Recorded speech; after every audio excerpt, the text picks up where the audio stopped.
Next topic क्या है? Integrated rate law expression.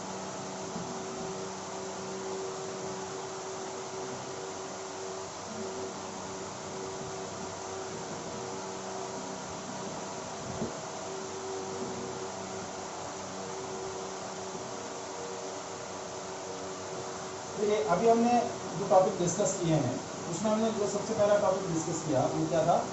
Rate of reaction. And rate of reaction is the change in the concentration of reactant और product with respect to time. और वो हम क्या लिखते थे? R is equals to minus delta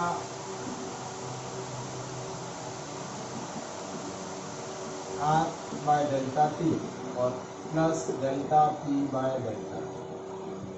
या फिर जब इंस्टेंटेनियस रेट ऑफ रिएक्शन हमें लिखनी होती है तो that is minus d by dt of concentration of R and plus d by dt of concentration of T।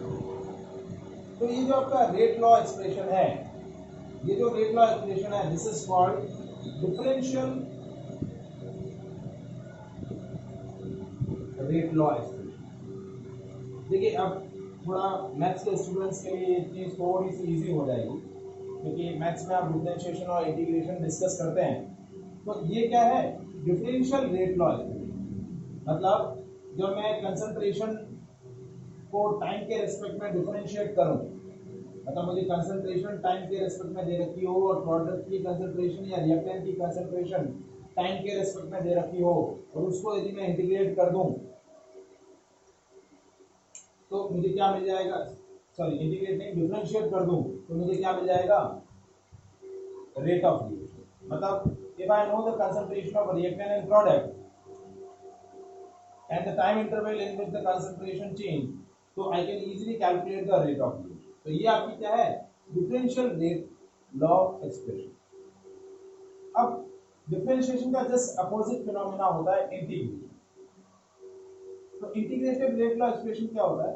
Means in this expression means आपको rate of reaction दिया हुआ है। क्या दिया हुआ है?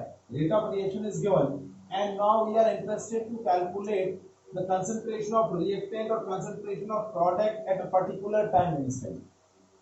मतलब आपको रेट ऑफ रिएक्शन दे रखी है कि वो जीरो ऑर्डर रिएक्शन है या फर्स्ट ऑर्डर रिएक्शन है, सेकेंड ऑर्डर रिएक्शन है या कोई फ्रैक्शनल ऑर्डर रिएक्शन है, और आपको इंटरेस्ट है कि उस रिएक्शन में जो पर्टिकुलर रिएक्टेंट है या पर्टिकुलर प्रोडक्ट है उसकी कंसंट्रेशन मुझे किसी पर्टिकुलर टाइम इंस्टेंट पे चेक करनी है। तो वो कैसे चेक कर सकता हूँ? इंटीग्रेटेड रेट लॉ से। इसमें मैं क्या कर रहा हूँ? रिएक्टेंट या प्रोडक्ट की कंसंट्रेशन को टाइम के साथ चेंज करूंगा। ये मुझे कंसंट्रेशन ऑफ रिएक्टेंट और प्रोडक्ट पता है डिफरेंट टाइम पर, तो उसका रेशियो कैलकुलेट करके मैं रेट ऑफ रिएक्शन पता करता हूँ। लेकिन इंटीग्रेटेड रेट लॉ एक्सप्रेशन में क्या होता है? मींस इन दिस रिएक्शन आपको क्या दिया हुआ है? रेट ऑफ रिएक्शन दी हुई है, और now we are interested to calculate the concentration of reactant and product at a particular time। तो वो क्या बोला जाता है? Integrated rate law. क्या बोला जाता है?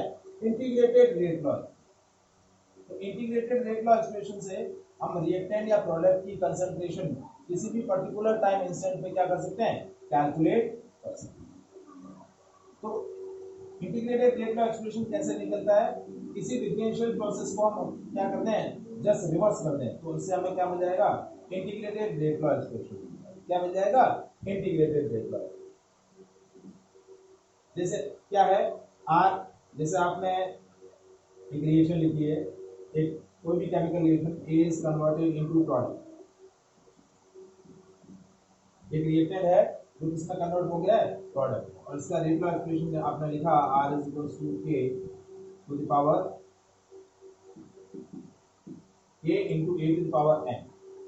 ये आपने रेट लॉ एक्सप्रेशन उस रिएक्शन को प्रैक्टिकली परफॉर्म करके लिखा। तो r की वैल्यू क्या है? Minus dA by dt। ये लिख सकते हैं हम r की जगह। इसका डिफरेंशियल रेट इक्वेशन ये लिख सकते हैं। ये पॉइंट समझ में आया? r की जगह मैंने ये चीज लिखी है। रेट ऑफ रिएक्शन क्या है? Rate of change of disappearance of a with respect to time. लिख सकता हूं ये पॉइंट r की जगह। ठीक है, तो अब इसका डिफरेंशियल रेट इक्वेशन कैसे निकलेगा? देखिए, sorry, integrated rate expression minus D k by dt is equals to k a to the power n, ठीक है, minus D A is equals to K A to the power N D. अब दोनों side में integrate कर दूं, so I will get the concentration of A, concentration of reactant at a particular time. मुझे क्या मिल जाएगी, इस फंक्शन को मैं इंटीग्रेट करूंगा तो मुझे क्या मिल जाएगी, ए की, देखिए ये इंटीग्रेशन है और ये डिफरेंशिएशन है, ये दोनों एक दूसरे को कैंसिल आउट कर देंगे, ये इंटीग्रेशन और ये डिफरेंशिएशन फंक्शन एक दूसरे को कैंसिल आउट कर देंगे, या सिंपली बचेगा ए, ये माइनस साइन में इधर ले लेता हूं, यहाँ सिंपली बचेगा ए, और that is minus K A to the power N D. तो ये मेरा कंसंट्रेशन ऑफ ए आ जाएगा पर्टिकुलर टाइम, जो भी इंटरवल मैं यहाँ टाइम का डालूंगा तो उससे मुझे क्या मिल जाएगी, कंसंट्रेशन ऑफ रिएक्टेंट और concentration of product at a particular time. तो इंटीग्रेटेड रेट लॉ एक्सप्रेशन, ये एक्सप्रेशन क्या बोला जाता है, integrated rate law expression. Is it clear, समझ में आया? देखिए डिफरेंशियल रेट लॉ एक्सप्रेशन में हम क्या करते हैं, हमें कंसंट्रेशन ऑफ रिएक्टेंट और प्रोडक्ट पता होती है, डिफरेंट टाइम इंटरवल में उनका डिफरेंस का रेशियो कैलकुलेट करके हम रेट ऑफ रिएक्शन निकाल लेते हैं। और इंटीग्रेटेड रेट लॉ एक्सप्रेशन में हम क्या करते हैं, हमें रेट ऑफ रिएक्शन ऑलरेडी दे रखा होता है, उसके बेसिस पे हम रिएक्टेंट या प्रोडक्ट की कंसंट्रेशन किसी भी पर्टिकुलर टाइम इंस्टेंट पे क्या कर सकते हैं, कैलकुलेट कर सकते हैं। Is it clear?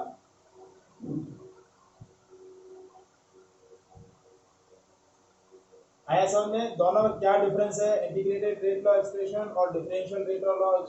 जो स्टार्टिंग में, इस चैप्टर के स्टार्टिंग में जो हमने पॉइंट पढ़ा था वो पढ़ा था डिफरेंशियल रेट लॉ एक्सप्रेशन, और ये क्या है, integrated rate law expression. Is it clear?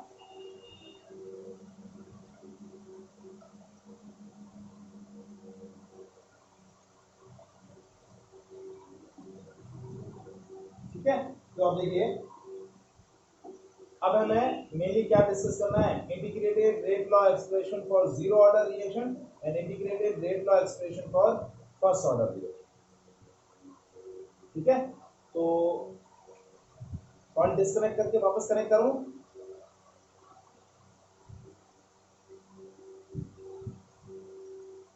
Hello, ठीक है, मैं डिस्कनेक्ट कर रहा हूं, वापस से कनेक्ट कर।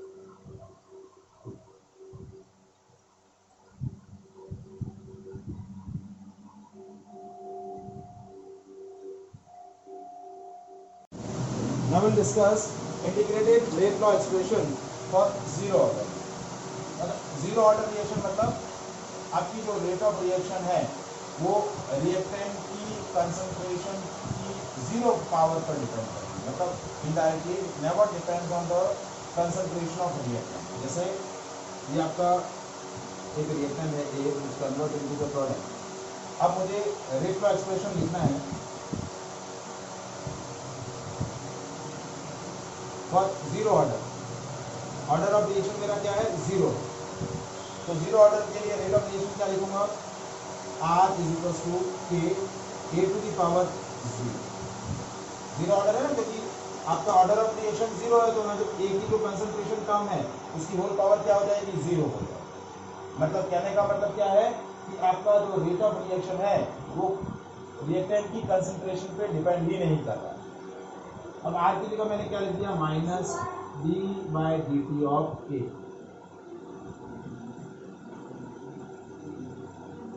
Equals to K A to the power zero क्या हो गया, 1। ठीक है, minus D A equals to K D T, और माइनस साइन इधर ले लिया, D of A equals to minus K D T.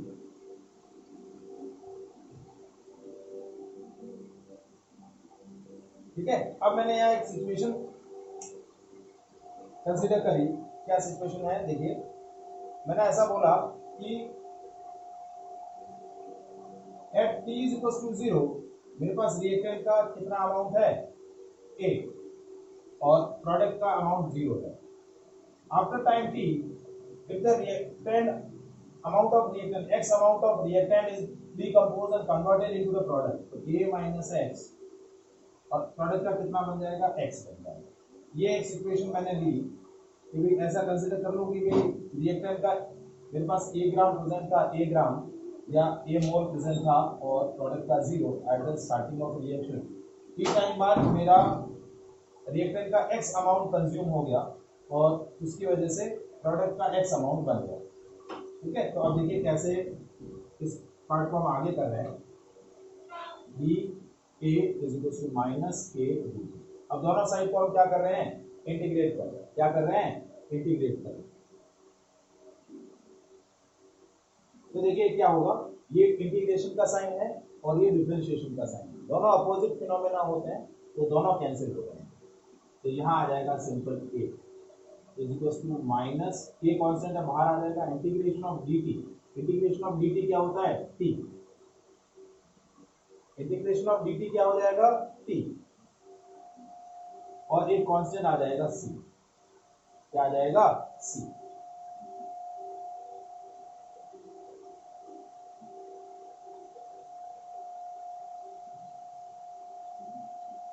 ठीक है, तो अब देखिए A की वैल्यू क्या आई, concentration of A is equal to minus K T plus C. तो अब यहाँ मैं एक्सप्रेशन क्या लिख रहा हूं, अब मुझे C की वैल्यू चाहिए. So at T is equal to 0 the concentration of A is A. क्या दे रखी है, A दे रखी है. ये मेरी concentration of A at a time T है. ये देखिए, ये मैं यहाँ T सिंपलाइज क्यों कर रहा हूँ, क्योंकि this is my concentration, this is the concentration of reactant A at the time T. तो ये क्या हो गया, मैं A और X ये वाला डेटा जो है ना, ये अभी पहले हटा देता हूँ, ये थोड़ा सा कंफ्यूज करेगा. अभी मैं क्या कंसीडर कर रहा हूँ कि T is equal to 0 पर कंसंट्रेशन ऑफ A है A नॉट और T is equal to T पर मेरी कंसंट्रेशन ऑफ A है AT.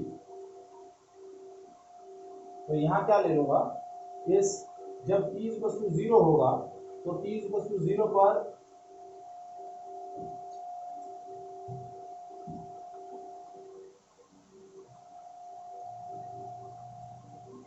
देखिए एक्सप्रेशन क्या आया था, integration of D A is to minus K D T. ये आ गया concentration of A is to minus K T plus C. ठीक है, और ये कंसंट्रेशन ऑफ ए है एट अ टाइम टी. अब मैं क्या ले रहा हूँ, मैं T is equal to 0 A T is equal to A naught. क्योंकि जब मेरी टाइम 0 है, मतलब at the starting of reaction मेरा कंसंट्रेशन ऑफ ए क्या है, ए नॉट. तो यहाँ वैल्यू प्लेस करें, देखिए A not is equal to minus K into 0 plus C. तो सी की वैल्यू क्या आ गई, सी की वैल्यू आ गई ए not.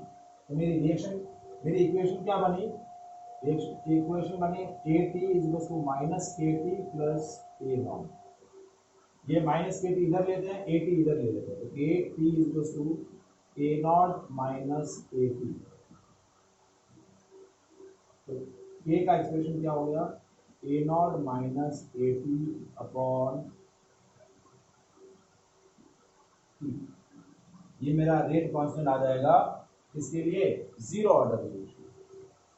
A not minus A T upon T. A not क्या है, concentration of A at time T is equals to 0. AT is the concentration of A at a time equals to T and T is the time. तो ये मेरा integrated rate expression हो गया किसके लिए, zero order relation. ये वाला expression जो आपको देख रहे हैं AT is equals to minus KT plus A not, ये मेरा इंटीग्रेटेड रेट का एक्सप्रेशन है एट अ टाइम T. मैं कोई भी टाइम यहाँ डाल दूं तो मुझे क्या मिल जाएगी, कंसंट्रेशन ऑफ ए मिल जाएगी. इनिशियल कंसंट्रेशन मुझे नोन होगी, ये गिवन रहेगी. टी की वैल्यू आप प्लेस करूंगा, रेट लॉ एक्सप्रेशन मतलब रेट कांस्टेंट मुझे दिया हुआ रहेगा तो ए की वैल्यू मुझे पता चल जाएगी. तो ए क्या आया, A not minus A T upon T. This is zero order relation. Is it clear? और यही चीज मुझे प्रोडक्ट के फॉर्म में लिखनी है, जैसे इसके फॉर्म में. ये तो मैंने रेट कांस्टेंट किसके टर्म में लिखा, कंसंट्रेशन ऑफ रिएक्टेंट के फॉर्म में लिखा। अब मुझे ये चीज कंसंट्रेशन ऑफ प्रोडक्ट के फॉर्म में लिखनी है, तो कैसे लिखूंगा, T = 0 पर इसका A इसका 0, यहाँ A - x बचा और इसका x बचा। तो देखिए कैसे लिखूंगा इसको, कंसंट्रेशन ऑफ प्रोडक्ट के फॉर्म में K = A नॉट की वैल्यू है A माइनस AT की वैल्यू है A - x upon T। A से कैंसिल हो गया, K की वैल्यू क्या आ जाएगी, x/2। ये आपका वही सेम रेट कांस्टेंट प्रोडक्ट के टर्म में, x क्या है, कंसंट्रेशन ऑफ प्रोडक्ट, और ये जो मेरा रेट कांस्टेंट जो मैंने लिखा वो किसके टर्म में लिखा, कंसंट्रेशन ऑफ रिएक्टेंट के टर्म। तो हमने जो चीज बोली थी कि इंटीग्रेटेड रेट लॉ एक्सप्रेशन से हम क्या पता करते हैं, रिएक्टेंट की कंसंट्रेशन या प्रोडक्ट की कंसंट्रेशन किसी भी टाइम इंस्टेंट पर। तो ये आपका रेट लॉ एक्सप्रेशन 0 ऑर्डर का, ये भी 0 ऑर्डर का, ये रिएक्टेंट के लिए, प्रोडक्ट के लिए। आई बात समझ में,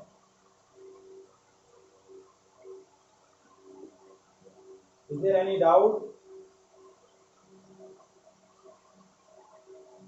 कंफर्म, मान्या वंदन। अब मुझे एक्चुअली इसके लिए एक टॉप डिस्कस करना है, जीरो ऑर्डर रिलेशन के लिए एक ग्राफ डिस्कस करना है। जीरो ऑर्डर रिलेशन के लिए मेरा इंटीग्रेटेड रेट लॉ एक्सप्रेशन क्या है,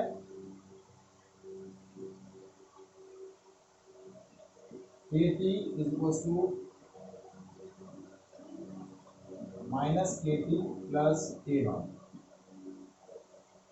Now I am interested to represent a graph in the concentration between the concentration of reactant यानी concentration of A और टाइम के बीच में मुझे ग्राफ प्लॉट करना है। ये मेरी मैथमेटिकल इक्वेशन है, ये मेरा y है, ये y, ये मेरा c और ये मेरा x और ये m। इक्वेशन क्या है, y = -mx + c। क्या है, y = -mx + c। तो स्ट्रेट लाइन है बट स्ट्रेट लाइन का स्लोप नेगेटिव है, तो कर्व ऐसा बनेगा। तो कंसंट्रेशन ऑफ ए मतलब कंसंट्रेशन ऑफ रिएक्टेंट AT और T के बीच में टाइम है T, इसके बीच में ग्राफ कुछ ऐसा बनेगा। ये मेरा इनिशियल कंसंट्रेशन, ये वैल्यू हो जाएगी A0, और जैसे जैसे मेरा रिएक्शन प्रोसीड होगा मेरा रिएक्टेंट का कंसंट्रेशन लीनियरली डिक्रीज होता है। क्या होता जाएगा, लीनियरली डिक्रीज होता जाएगा। ये मेरा जो इंटरसेप्ट है, ये C जो होता है, C क्या होता है, इंटरसेप्ट। तो ये जो वैल्यू है ये C है और ये वैल्यू क्या है, A0। और इस ग्राफ का जो मुझे स्लोप है वो मुझे क्या दे देगा, रेट कांस्टेंट। क्या दे देगा, रेट कांस्टेंट। तो if I am plotting a graph between the concentration of A and the time, तो ग्राफ इस तरीके से स्ट्रेट लाइन पर। ग्राफ समझ में आया,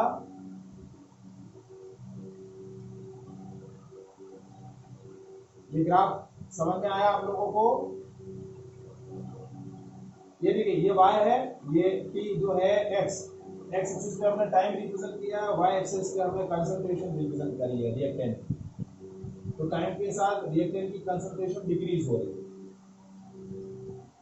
लेकिन इनिशियल कंसंट्रेशन है A0, ये इनिशियल कंसंट्रेशन। इसके बाद आपकी कंसंट्रेशन कंटिन्यूअसली लीनियरली डिक्रीज होती है।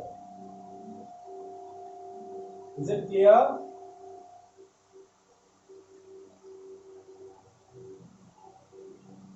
Now is there any doubt? और एक और ग्राफ है इसके अंदर कि if I am plotting a graph between rate of reaction and the concentration of reactant, ये क्या है, concentration of reactant। तो ग्राफ को ऐसा बनेगा, straight line parallel to X axis. क्योंकि जीरो ऑर्डर रिएक्शन है, तो जीरो ऑर्डर रिएक्शन में रेट ऑफ रिएक्शन जो है वो कंसंट्रेशन ऑफ रिएक्टेंट पे डिपेंड ही नहीं करती, क्योंकि R = K A⁴ ये होगा। Is it clear? अब जीरो ऑर्डर रिएक्शन में एक लास्ट पॉइंट है हमारा, वो है हाफ लाइफ पीरियड।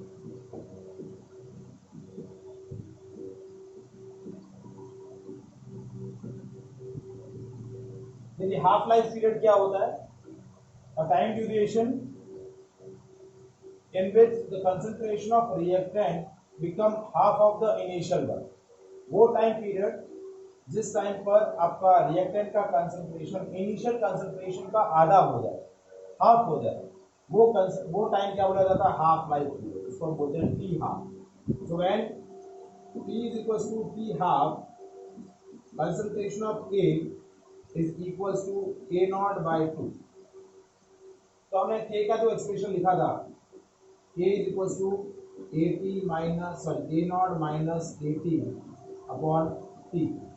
तो इसमें मैं क्या कर रहा हूँ, T इस तरफ ले जा रहा हूँ और K इधर ले जा रहा हूँ, क्रॉस इंटरचेंज कर दिया। अब मैंने T की जगह T हाफ रखा और AT की जगह मैं क्या रख दूंगा? A naught by 2। तो T हाफ क्या हो जाएगा?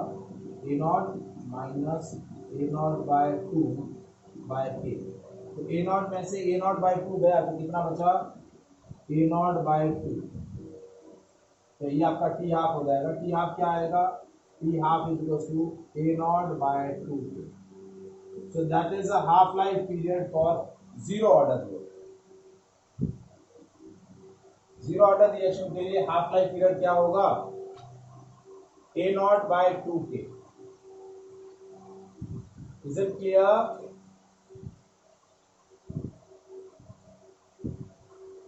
Is there any doubt? Zero order reaction, integrated rate law expression for zero order reaction में कोई डाउट हो तो बता।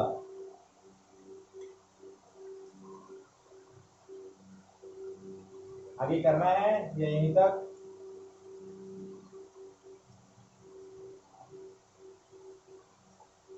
चलिए ठीक है, आज यहीं तक करते हैं। नेक्स्ट क्लास में हम करेंगे integrated rate law expression for first order reaction and उसके कुछ न्यूमेरिकल्स, दोनों जीरो ऑर्डर और फर्स्ट ऑर्डर के लिए, और different method for determine the order of reaction. Order of reaction को प्रैक्टिकली डिटरमाइन करने के कुछ मेथड्स हैं, तो वो हम डिस्कस करेंगे। Clear? So that is all about the today's session.